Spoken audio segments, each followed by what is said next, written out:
Chosen one, stop everything you are doing right now and anchor your spirit to what I am about to say. That feeling you woke up with this morning, the one you could not explain, the one that felt like something had shifted in the atmosphere around you, that was not your imagination. Heaven recalibrated because of you, not in spite of you, not around you, because of you. I know the last 72 hours have not felt like victory. The atmosphere has been strange, thick, like something invisible is pressing against every room you walk into. Maybe you woke up this morning and before your feet even hit the floor, a wave of emotion came over you that you could not name. Not sadness exactly, not fear, something heavier, something final. Like the last page of a chapter being written in real time. Or maybe you did something this morning, something small, something quiet, something that nobody saw, and the moment you did it, something in your spirit shifted. A stillness came, a calm that had no logical reason to be there. You thought it was nothing, but heaven registered it as everything. The enemy is screaming right now for one reason and one reason only. He watched what you did this morning and he knows what it triggered in the spirit realm. He knows that one act, the quiet, unseen, unrewarded moment of obedience, just caused God to cancel every plan the darkness had written against your next season. It all ends today. The confusion, the warfare, the feeling of being spiritually frozen. But here is what you must hear clearly. It is not ending because of luck. It is not ending because you finally said the right prayer or used the right formula. It is ending because of what you did this morning before anyone was watching. Think back to that moment. Maybe you chose to be still when everything in you wanted to react. Maybe you showed up for something even when your body was exhausted and your mind was telling you to quit. Maybe you gave something, your time, your silence, your grace, to a person or a situation that gave you nothing in return. You did not recognize it as significant. You probably dismissed it within minutes of doing it, but God did not dismiss it. That moment was not weakness. That moment was the act that forced heaven to recalibrate. You did not find this video by accident. The algorithm did not bring you here. God did. This is a divine appointment that was written into the schedule of heaven before you were born, set to arrive in your feed on this exact morning, because what you did today needed a witness. It needed a voice to confirm what your spirit already felt, but your mind was beginning to talk you out of. Stay until the very last second of this message. In the next few minutes, I am going to hand you the divine verdict that explains exactly why heaven went into recalibration mode this morning. I am going to walk you through the moment you unknowingly activated the cancellation of every assignment the enemy had filed against your future. And at the end, I am going to give you the declaration that seals this new divine order, shut so that nothing, not doubt, not delay, not the accuser, can reopen what God just closed on your behalf. Do not click away. Your future self is watching this decision in real time. Because if you leave before the verdict is read, you will spend the next week wondering why you felt something shift this morning and never received the confirmation that would have made it permanent in your spirit.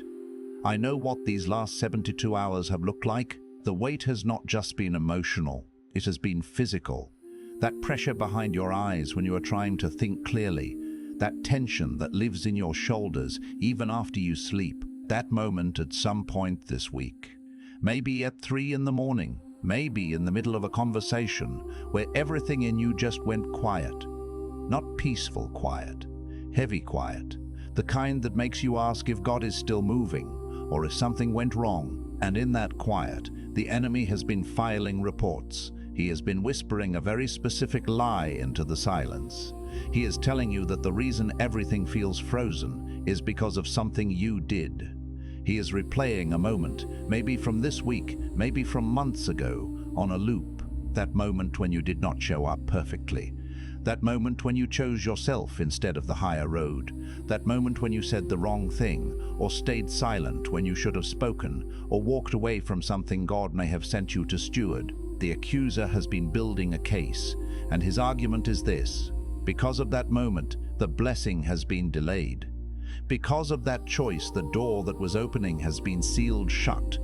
Because of your failure, God had to revise the timeline. But I need you to hear what the scripture actually says about this moment. Romans 8:28 says, "And we know that in all things God works for the good of those who love him, who have been called according to his purpose." Listen to that word, all things, not the clean things, not the polished moments, all things, including that moment the enemy keeps replaying, including the silence you thought was betrayal, including the choice you made this morning that felt too small to matter. God did not revise the timeline because you failed. He recalibrated the assignment because you obeyed. The heaviness you are feeling is not the weight of punishment. It is the weight of a divine restructuring happening in real time. It is the atmosphere shifting because God just redirected the resources of heaven toward a new coordinate, and that coordinate is you. You think what you did this morning was ordinary. You think no one noticed. You think it was too quiet, too small, too unremarkable to mean anything. But let me reframe your reality right now. What you did this morning was the signal heaven was waiting for. And the moment God received it, he cancelled everything that was designed to keep you waiting and issued a new decree, one that reads your name at the top, that lists your obedience as evidence, and that orders every force that was positioned against your next season to stand down. You did not set yourself back. You set the enemy back. And today, the verdict gets read. Most chosen ones who hear a message like this feel the fire for about 48 hours. Then the dryness returns, the doubt creeps back, the silence gets louder, and within a week they are exactly where they were before, waiting, wondering, spiritually exhausted. That cycle breaks today, or it does not. The inner sanctum puts a prophetic word from the throne room in your hands every single morning. 365 days of hearing God before the world can speak first. The link is in the first pinned comment. It will not be there forever, and neither will this window God just opened for you. You woke up this morning and you did something. Maybe you don't even realize the full weight of it yet. Maybe it felt small, a decision, a prayer, a moment of surrender, a step you almost didn't take. But heaven noticed. And when heaven notices, things move. Before we go any further, if you want to go even deeper into what God is doing in this season of your life, there is an ebook available right now called The Chosen One's Blueprint, a guided revelation for people who keep sensing that their life is being set apart for something greater. The link is below. Get it. Read it. It was written for exactly this moment you're in. Now let's talk about what's really happening. Most people spend their lives waiting on God. Waiting for the sign, waiting for the door, waiting for the confirmation that they are not crazy for believing what they believe. And while they wait, they assume God is somewhere distant, working on a version of events that they have no real influence over. They've been taught, sometimes without words, just through silence and disappointment, that they are the recipients of a divine plan, not participants in one. That heaven moves and they simply follow. But that is not the full picture, and it is that incomplete picture that has kept so many chosen ones frozen in a life that was never meant to be permanent. This passive waiting creates a spiritual inertia, a holding pattern where potential lies dormant, believing that God is a puppeteer and we are merely puppets. But Scripture whispers a different truth, a truth of active participation, of wrestling with angels and shaping destiny with our faith. Here is what most people have never been told. You are not just a character in this story. You are a co-creator of it. And when you made a move this morning, when you chose differently, when you surrendered something you'd been holding, when you finally said yes to a thing you'd been afraid of, you didn't just respond to God's plan. You activated a new one. This is not a subtle shift. It's a cosmic ignition. Your small act of courage, your whispered prayer, your decision to turn left instead of right when your spirit urged you, it's like striking a flint in the vast darkness, igniting a spark that can become a wildfire of divine purpose. You are not a passive observer in the grand narrative of salvation. You are an essential author, a divine architect. Think about that for a moment. Heaven didn't just observe what you did. Heaven responded to it. Imagine the celestial hosts, not just as distant watchers, but as dynamic responders. Your choice sends ripples through the spiritual realm, not just affecting your immediate circumstances, but resonating with an echoing power that draws divine attention and intervention. It's as if every act of faith, no matter how minuscule it may seem to you, is a trumpet blast in the heavens, announcing a shift, a recalibration, a new chapter unfolding. There is a principle hidden deep in the story of Abraham that most people rush past. God told Abraham to leave, to go to a land that God would show him, not a land God had already labeled on a map, not a destination with a name and coordinates. God said go, and the showing would happen as the going was in motion. The plan wasn't fully formed before Abraham moved. The plan was forming because Abraham moved. The plan was forming because Abraham moved. And when Abraham took that first step out of out of familiarity, out of everything that made sense, heaven recalibrated an entire lineage, not just his life, not just his family. An entire legacy of nations was rerouted because one man decided to trust what he heard over what he saw. This is the essence of faith in action. It's not about seeing the whole staircase, but taking the first step onto the bottom rung, trusting that the steps will appear as you ascend. Abraham's journey wasn't a pre-written script handed to him. It was a co-authored masterpiece, penned in the dust of his obedience, illuminated by the stars of God's promises. You are in that moment right now. You may not feel like it. You may feel like your life is too ordinary, too behind, too marked by detours and delays. But what you did this morning was your step out of and God cancelled the version of your story that was written for someone who never takes that step. The universe shifts around your obedience. The cosmic ledger is updated not by your past failures, but by your present courage. That ordinary moment, that quiet decision, was a seismic event in the spiritual economy. God didn't just ignore the previous trajectory, He cancelled it. He erased the narrative of what could have been for someone who stayed safe, someone who never dared to move, and began writing a new, more glorious saga, authored by your willingness to step into the unknown. But here's where it goes deeper, and I need you to stay with me because this is where most people check out, not because it gets too hard, but because it gets too close. This is the precipice, the tender truth that requires a softening of the heart and a willingness to confront what lies beneath the surface of our expectations. What God cancelled wasn't punishment. It wasn't a withdrawal of blessing. What He cancelled was the limited version of your destiny, the one built around your old capacity, your old ceiling, your old agreements with inadequacy. There was a plan in place for someone who would never confront the fear you face today.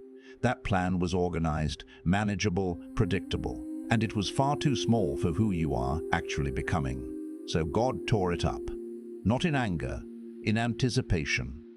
He didn't see your struggle as a sign of failure, but as a testament to your growing strength. He ripped up the tattered blueprint of your limitations, not out of disappointment, but out of divine excitement for the magnificent structure you are destined to become. It was like a parent watching a child outgrow their first pair of shoes, not mourning the old ones, but eagerly anticipating the stride and power that new, bigger shoes will enable. And this leads us to something most people miss entirely when they talk about divine recalibration. Recalibration is not redirection. Redirection means you were going the wrong way. Recalibration means the instrument has been refined enough to operate at a higher frequency. God is not correcting a mistake.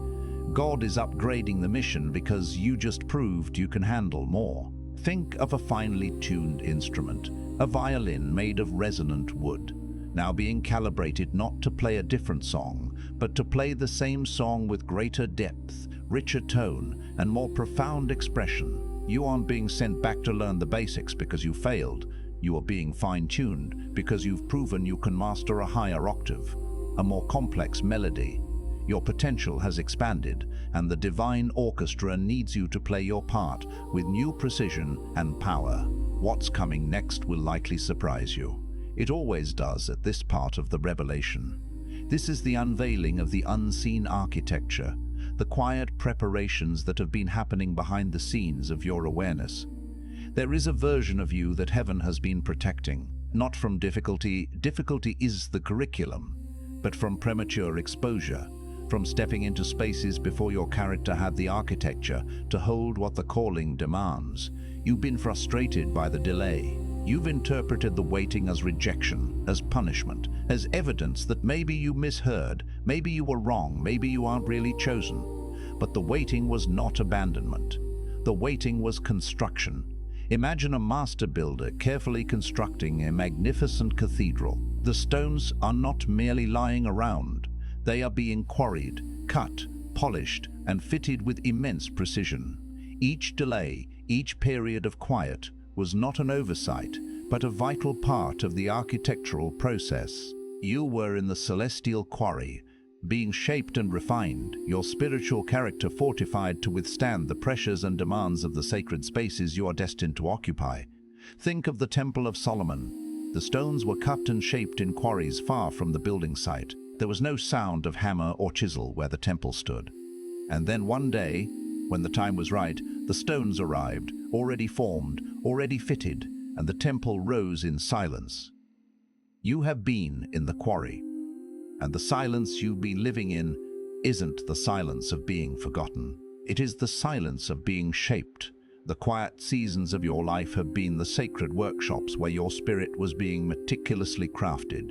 The absence of outward progress was not a sign of stagnation, but a testament to the deep, internal work of preparation. Now, once you understand that, you're ready for what comes next, because the shaping phase and the building phase require completely different postures, and most chosen ones miss their moment of transition because they're still operating in quarry mode when God is calling them into temple mode. The shift is not about enduring, it's about embodying. In the quarry, you are passive. You submit to the shaping. You endure the chiseling. In the temple phase, you must be intentional. You must show up. You must carry the weight of the assignment. And the transition between those two postures is not announced with fireworks. It is announced with a moment, a quiet, almost unremarkable moment, like the one you had this morning. And if you hadn't been paying attention, you would have missed it. But you didn't miss it. You moved. And everything changed. The subtle nod, the hesitant step, the gentle surrender, these were the almost invisible hinges upon which the door from the quarry to the temple swung open. You recognized the whisper of transition, and in that recognition, you stepped from passive endurance into active manifestation. Stay with me, because what I'm about to share next is the part that breaks the cycle for good. This is where we confront the most insidious enemy, the one that wears the mask of our own comfort. There is an enemy of your assignment that doesn't look like an enemy. It doesn't show up as opposition, as obstacles, as warfare you can identify and resist. It shows up as comfort, as the familiar, as the life that is good enough, as the relationship that is safe enough, as the routine that is stable enough. The enemy of your breakthrough is not the devil tormenting you in the night. The enemy of your breakthrough is the version of your life that asks nothing of you. This comfortable complacency is the gilded cage, the velvet trap that whispers, "Stay here, it's safe, it's easy." It masquerades as peace, but it's the stillness of a stagnant pond, not the flowing power of a mighty river. Because when nothing is asked, nothing is given. And when nothing is given, nothing grows. And when nothing grows, you wake up 10 years from now, still carrying the same potential you carry today, preserved, unopened, unexpressed, like a seed that was never planted, not because the soil was wrong, but because the hand that held it never let go. This is the tragedy of unrealized potential, the silent sorrow of a life lived in the shadow of what could have been. That seed of greatness within you, vibrant and full of life, remains dormant, not because it lacks the power to sprout, but because it has been held too tightly by the fear of releasing it into the fertile ground of purpose. You have been holding the seed, and this morning you let it go. That simple act of release, that surrender of control, was the moment the seed was finally placed into the soil of divine timing and possibility. It was the act of faith that says, "I trust that what is within me is meant to break forth, even if I cannot see the bloom." This is where the real transformation begins. Because releasing the seed is not the end of the story. It is the terrifying, beautiful, irreversible beginning. And the terror you may feel right now, the uncertainty, the sense that the ground has shifted beneath you, that is not a warning, that is confirmation. Terror and calling often arrive together. Ask Moses, ask Gideon, ask Esther, who had to walk uninvited into the throne room of a king who could have ordered her death, who stood at the door of destiny knowing that going forward could cost her everything, and staying back would cost the world everything. She chose to go, and a nation was preserved because of one woman's willingness to move in the presence of fear rather than wait for the fear to leave. The trembling hand that reaches for the handle of destiny is the same hand that will ultimately open the door to your greatest triumphs. Your fear is not a stop sign. It is a signpost indicating you are approaching something profoundly significant. Fear doesn't leave before the breakthrough. Fear dissolves inside it. It's like trying to extinguish a fire by waiting for the smoke to clear. The real way is to step into the heat, and as you move through it, the smoke dissipates. Your courage isn't the absence of fear, but the willingness to act in its presence. And here's where the confrontation gets honest, because we are climbing towards something now, and you need to hear this clearly. This is the deep dive, the excavation of the soul's hidden contracts. The thing that has been blocking you is not what you've been fighting. You've been fighting circumstances. You've been fighting people. You've been fighting timing. You've been rebuking delays and declaring breakthroughs and speaking to mountains. And all of that has its place. But underneath all of it, if you are willing to look, there's been a quieter, older agreement. An agreement you made, not with the enemy, not with other people, but with yourself. An agreement that said, I will believe in my calling as long as it doesn't cost me too much. I will step forward as long as I can still see the path. I will trust God as long as the outcome makes sense to me. This internal contract, this unspoken pact with your own limitations, has been the subtle anchor dragging you back. It's the whisper of self-preservation that paralyzes the spirit of adventure. And that conditional faith, that negotiated surrender, has been the ceiling you keep bumping your head against. It's like trying to reach the stars while keeping your feet firmly planted on the ground, only looking up when the path is clearly illuminated.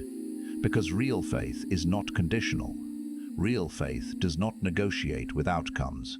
Real faith does not require a legible map. Real faith looks like Abraham in the dark, walking toward a land with no name. It looks like David picking up a smooth stone when everyone else in the army saw a giant. It looks like you this morning doing the thing you did, not because you were certain, but because something inside you was more awake than your fear. True faith is an act of radical trust, a leap of the heart into the vast unknown, believing that the source of all things has your best interest at heart, even when the path is obscured. It's the quiet confidence that whispers, I don't know where I'm going, but I know who is leading me. And just when you think you've found the full picture, here is the layer beneath the layer, the one that changes everything. This is the revelation that expands your vision beyond the personal to the universal. The breakthrough was never only about you. You have been carrying this calling as though it is personal, as though it is your story, your blessing, your upgrade. And yes, it is yours, but it is also someone else's provision. There are people whose lives hinge on what you become. There are doors that only open from your side. There are prayers that are waiting for an answer that only looks like you walking in your fullness. Your delay has not just cost you. Your hesitation has not just limited you. There are generations, not metaphorically but literally, who are waiting on the other side of your obedience. You are not just a solitary seeker. You are a vital link in a chain of divine purpose. Your breakthrough is the key that unlocks the blessings for countless others, a ripple effect of grace that extends far beyond your individual experience. This is what God canceled his plans to make room for, not just your breakthrough. The breakthrough that flows through you into the lives of everyone you are assigned to. When heaven recalibrates, it is always bigger than one person. It is always wider than one moment. You are never meant to be just a recipient of blessing. You are always meant to be a conduit of it. Your life is a sacred channel, designed not just to receive divine favor, but to pour it out, to become a source of renewal and transformation for the world around you. And here is the final thing, the thing you probably didn't expect to hear, the thing that reframes everything that came before it. This is the ultimate truth that empowers and liberates. The version of you that is most dangerous to darkness is not the version that has it all together. It is not the version that has conquered every fear and cleared every debt and arrived at some polished, composed expression of divine purpose. The version of you that is most dangerous is the version that moves in the middle of the mess, the version that prays through the confusion, the version that shows up imperfect and unfinished and still says, "Here I am, send me." Because that version, broken open, surrendered, moving forward anyway, is the version that heaven has been waiting on. That is the version that cancels old plans and makes room for greater ones. The enemy fears not perfection, but persistent, imperfect action. It is the courage to step forward, wounded but willing, uncertain but unwavering, that truly disrupts the darkness and ushers in the dawn of divine possibility. And you stepped into that version this morning. Place your hand on your heart right now and declare this with me. I release every agreement I made with smallness. I release every label that was placed on me by people who could not see what heaven sees. I release the fear that dressed itself up as wisdom and the comfort that disguised itself as peace. I step now into the fullness of what I was created to be. I am not behind. I am not forgotten. I am not too broken or too late or too ordinary. I am a chosen vessel in a season of divine recalibration. My obedience matters. My movement matters. My life is not mine alone. It is a gift moving through me toward people I have not yet met and purposes I cannot yet fully see. I trust the one who cancelled the old plan. I welcome the new one. And I walk forward from this moment, knowing I am seen, I am equipped, I am sent, and I am exactly where the breakthrough begins. If this message reached something in you today, let it know in the comments.